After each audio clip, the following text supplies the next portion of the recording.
Hi charms, welcome back to our channel. ఈరోజు నేను చేసుకునే కర్రీ ఏంటంటే, నేను బీటెక్లో ఉన్నప్పుడైతే ఆ కర్రీ కోసం అయితే లిటరల్లీ వెయిట్ చేసేవాళ్ళం అనమాట. నేను నా ఫ్రెండ్స్ ఆ కర్రీ అయితే ఫ్రైడే నైట్ వేసేవాళ్ళు. అది ఏదో కర్రీ కాదండి, మునక్కాయ మామిడికాయ.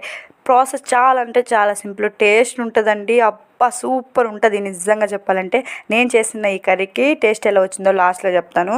ఫస్ట్ దీనికోసం అయితే మునక్కాయలు, మామిడికాయ, ఆనియన్స్, టమాటాలు అయితే కట్ చేసి పక్కన పెట్టుకోవాలి. తర్వాత ఒక కడాయి తీసుకొని కడాయిలో ఆయిల్ వేసుకొని, ఆయిల్ కొంచెం హీట్ అయ్యాక ఆవాలు, జీలకర్ర, మెంతులు అయితే వేసుకొని కరివేపాకు కూడా వేసుకోవాలి.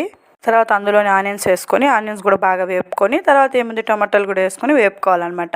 రెండు బాగా వేగాక మునక్కాయ, మామిడికాయ కూడా వేసుకొని ఒకసారి బాగా కలుపుకొని, అందులోనే పసుపు, ఉప్పు, కారం అయితే వేసుకొని వాటర్ అయితే వేసుకోవాలన్నమాట. కొంచెమే వాటర్ వేసుకోవాలి. తర్వాత ధనియాల పొడి వేసుకొని ఒక 15 minutes కానీ ఉంచనిస్తే టేస్టీ మునక్కాయ మామిడికాయ అయితే రెడీ. నేను చేస్తున్నానని టేస్ట్ బాగుందో లేక నిజంగా ఈ కర్రీ టేస్టే చాలా బాగుంటుందో తెలియదు, కానీ టేస్ట్ మాత్రం అదిరిపోయింది.